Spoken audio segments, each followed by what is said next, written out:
The learner, hey, welcome back.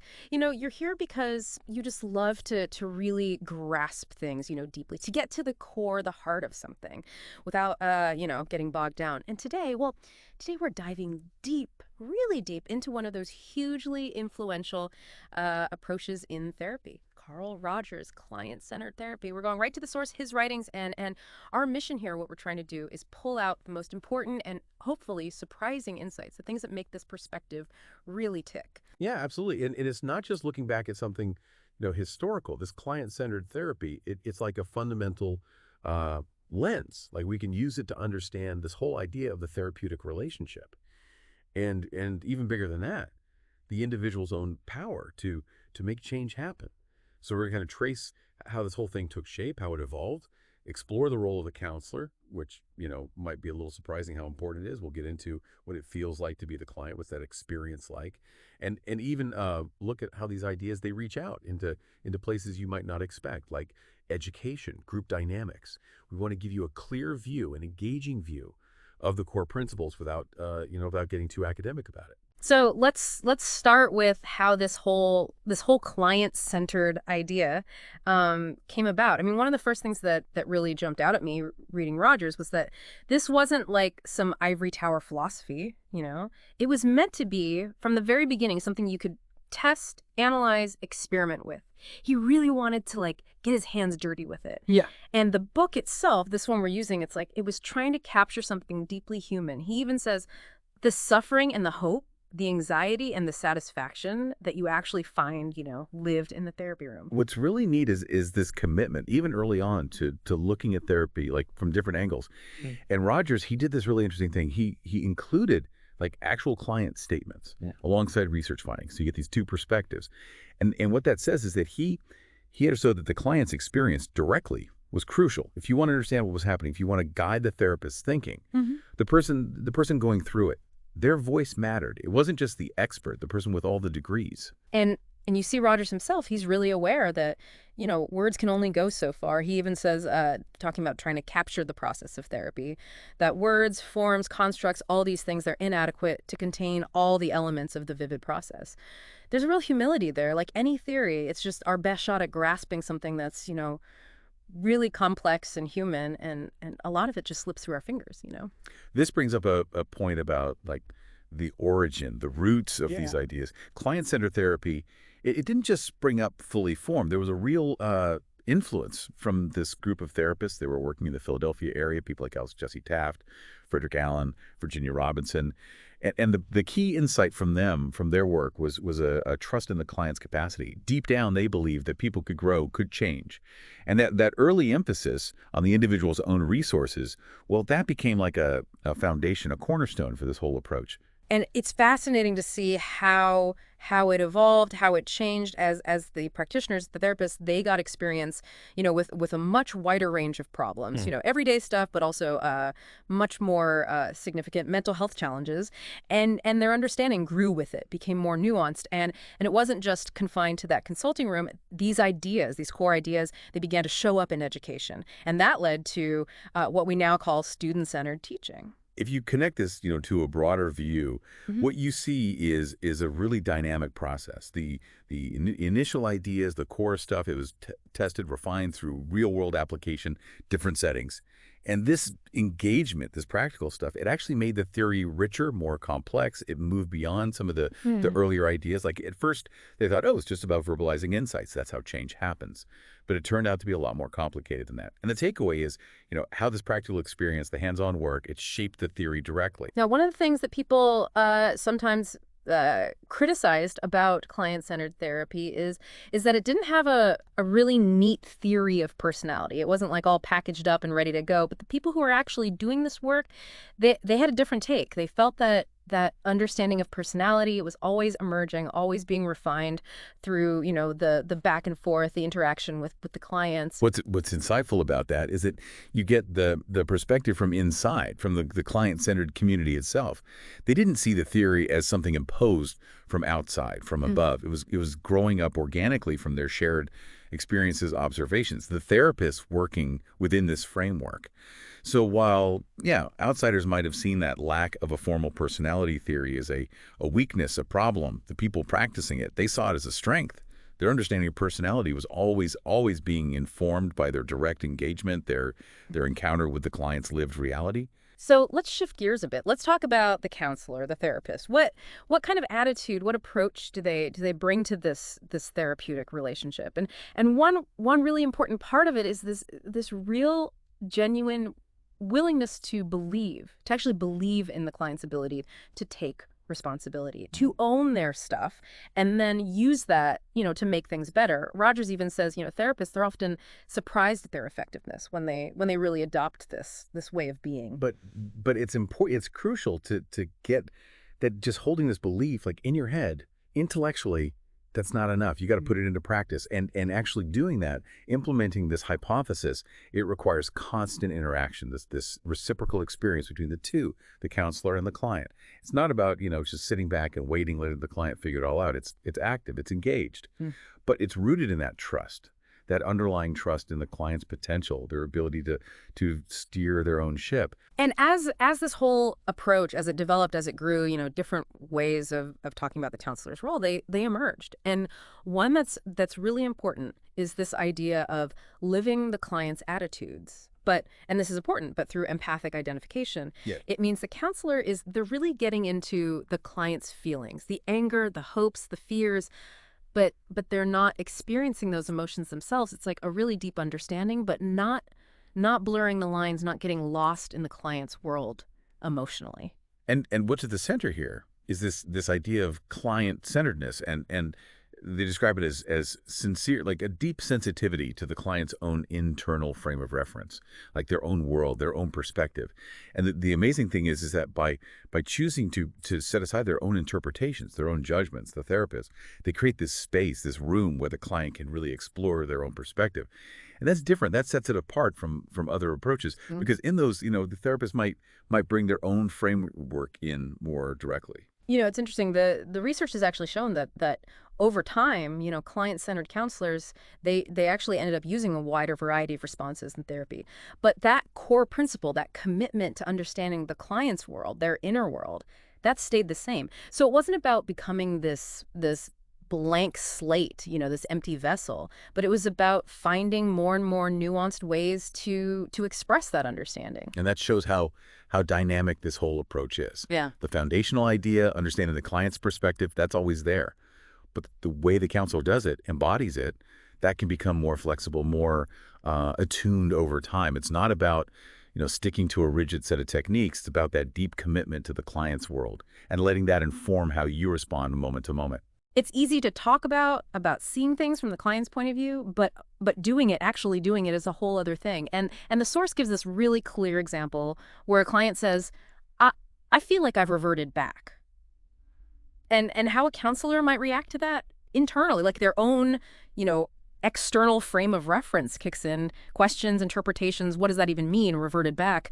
But that's all from their perspective. What's so insightful is the contrast, because a truly client-centered response, it's different. They wouldn't jump to conclusions. They wouldn't try to steer the conversation. The client-centered counselor, they would want to understand, how does the client feel? What is that phrase, reverted back? What does it mean to them? What emotions are there?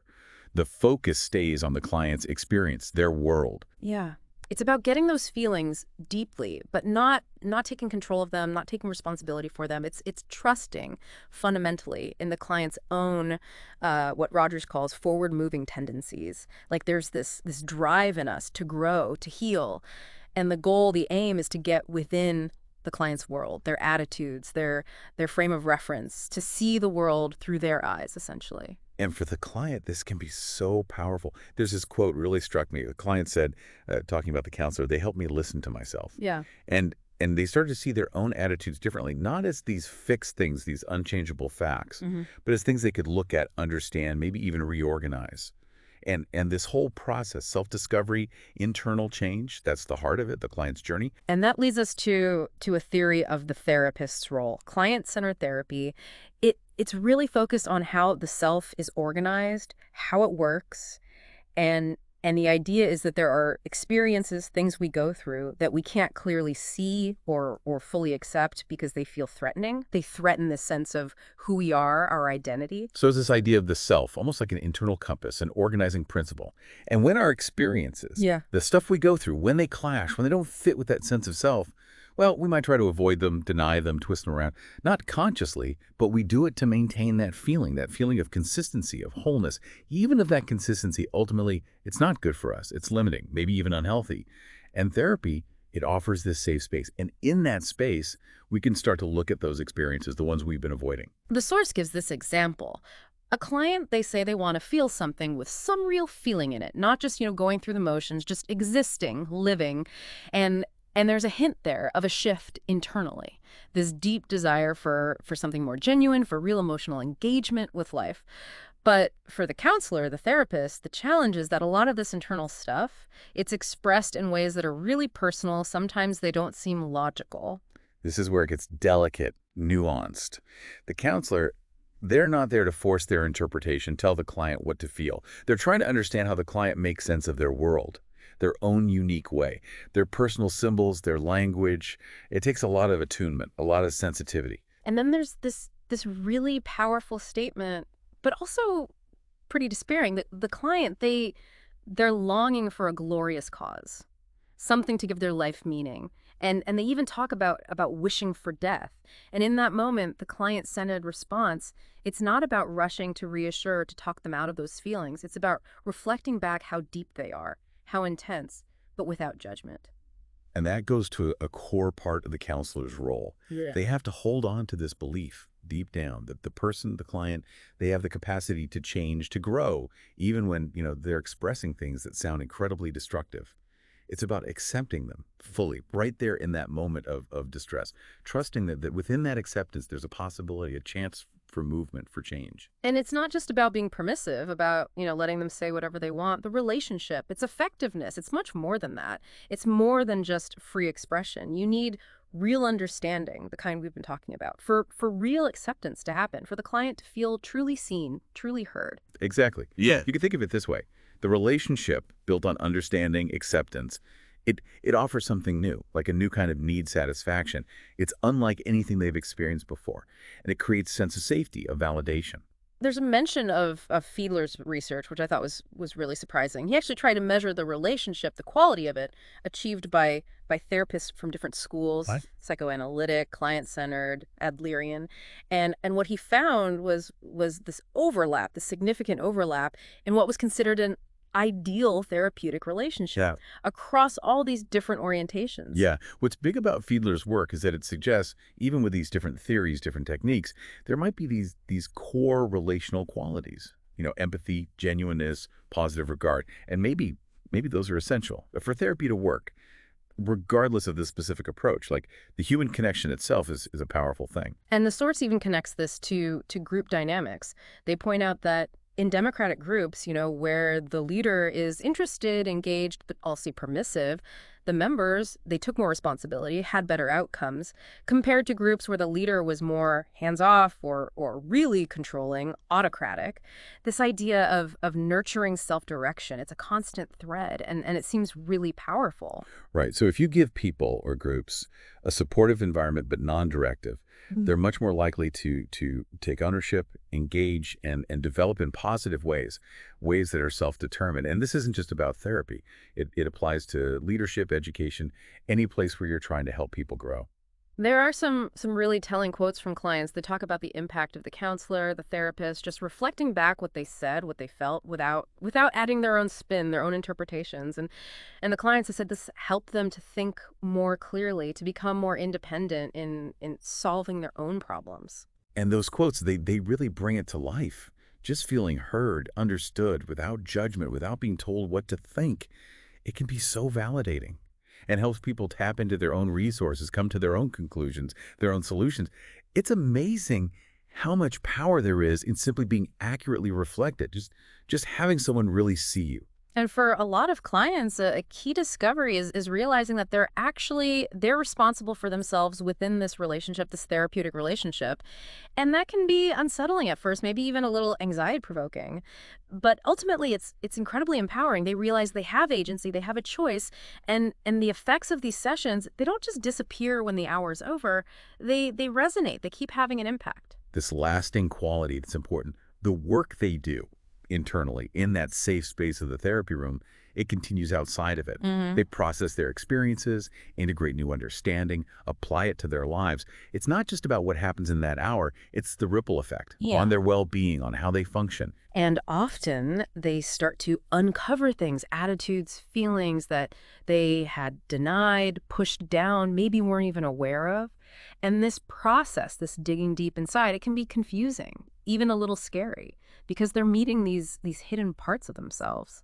Yeah, it's like bringing those unconscious, unacknowledged parts into the light. Yeah. And it can be disorienting. It takes time to process them, to make them part of who you are, your identity. It's interesting how someone's mood during a therapy session, it doesn't always match up with their overall progress. You can have a session where there's this huge insight, a breakthrough, and then, the next day the client might feel gloomy, down, in some cases even suicidal thoughts can emerge. It just shows how change, Mm. therapeutic change, it's not linear.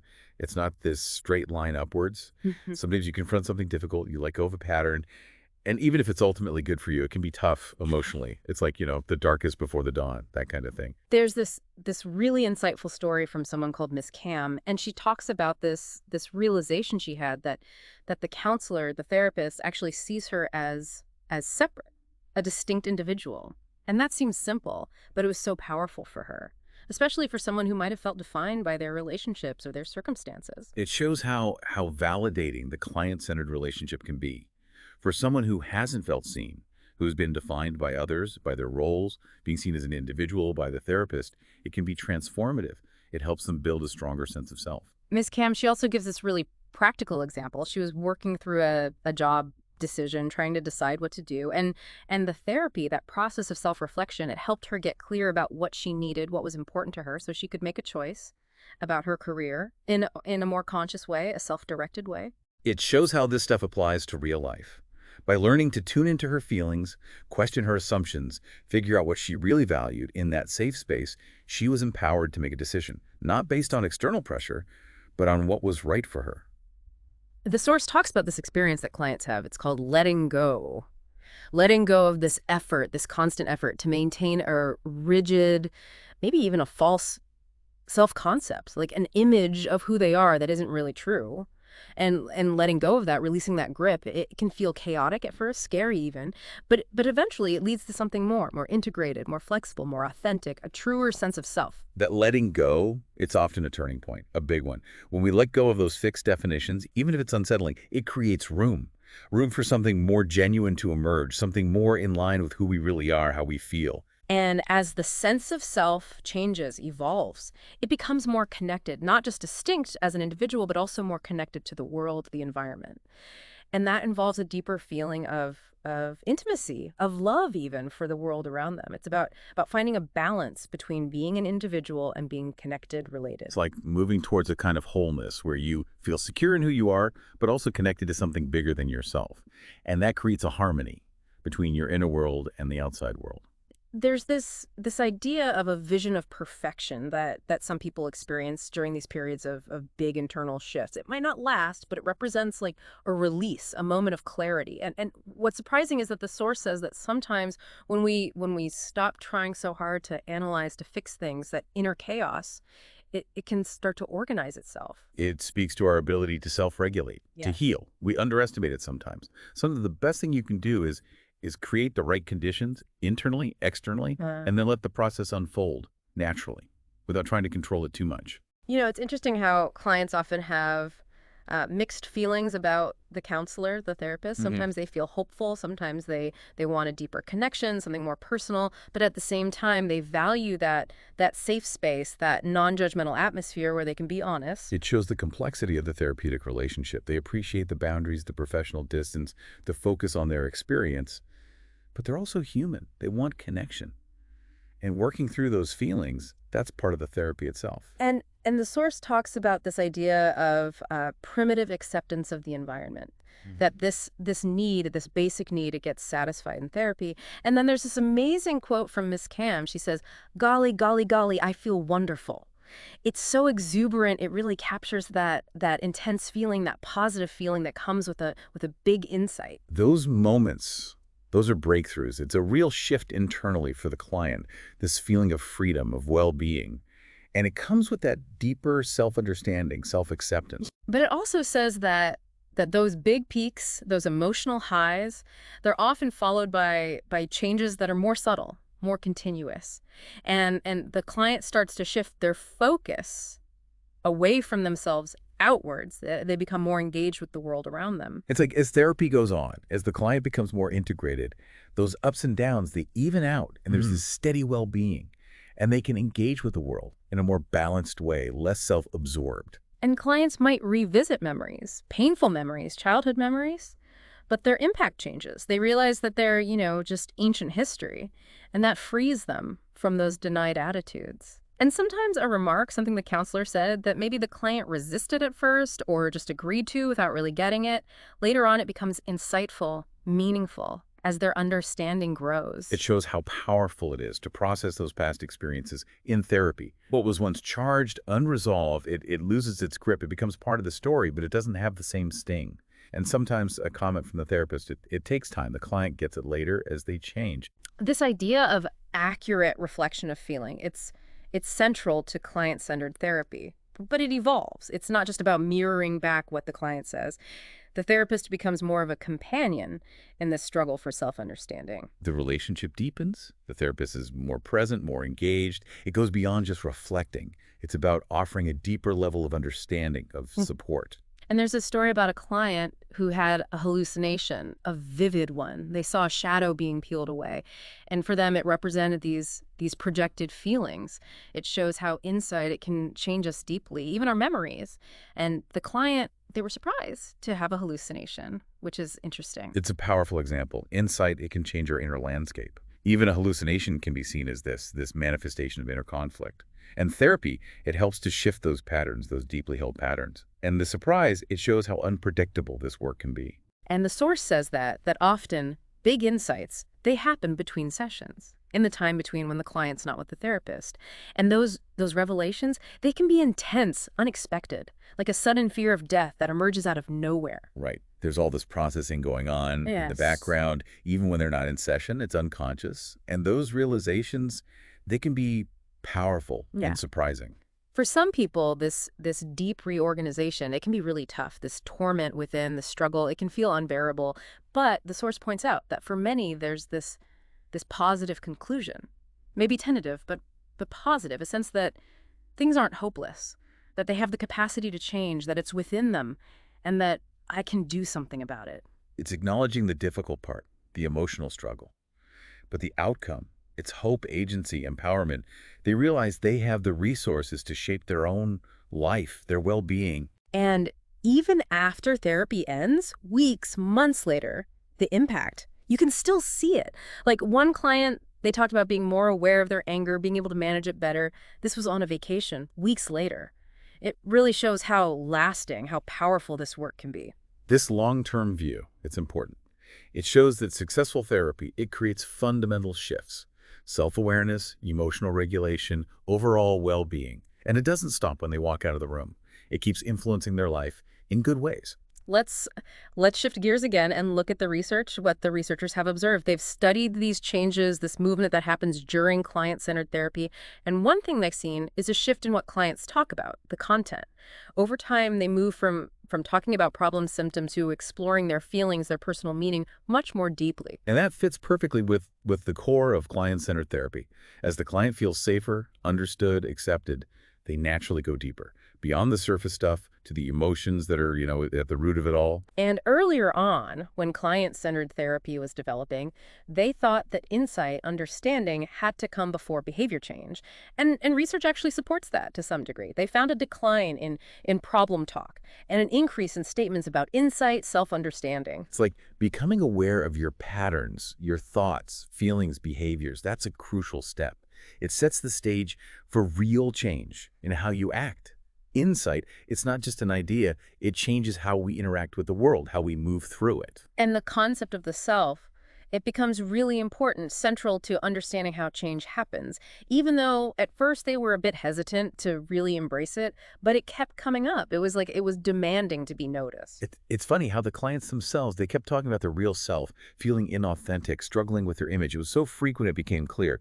This self, this evolving relationship with it, that's key to change. So they define the self-concept as this organized set of perceptions, values. It's what you believe about yourself, what's accessible to your awareness. And the research has shown some pretty consistent trends in how these self-attitudes change during successful therapy. They found that negative self-references, they go down. Ambivalence up a bit, then down. Yeah. And positive self-attitudes, those increase a lot, and it lasts. It's a sign that they're developing a more accepting relationship with themselves, more compassion. And it's not just about how they feel, it's how they see themselves, how they relate to their ideal self. It becomes more realistic, more achievable, and that reduces tension, self-criticism. It's like therapy helps them develop a more balanced view of who they are, who they want to be. It bridges that gap between the real and the ideal. And that brings peace, self-acceptance. They also talk about this differentiation in the perceptual field. It's like they move away from these generalizations about their experiences, and they can see the details, the richness, the complexity. And what's interesting is the research shows that when people feel threatened, that differentiation goes down. They become more rigid. It's like the safe environment, it helps them see the world, both inside and out, in a more open, flexible way. When you're secure, you can handle complexity. But when you feel threatened, you go back to black and white, simple thinking. And then there's this process, this symbolization of experience. It's like these feelings, these sensations that were vague, they become clear. They can be named, integrated into awareness. Like the source gives this example, a woman with dizziness, faintness, she gradually realizes it's connected to emotional tension.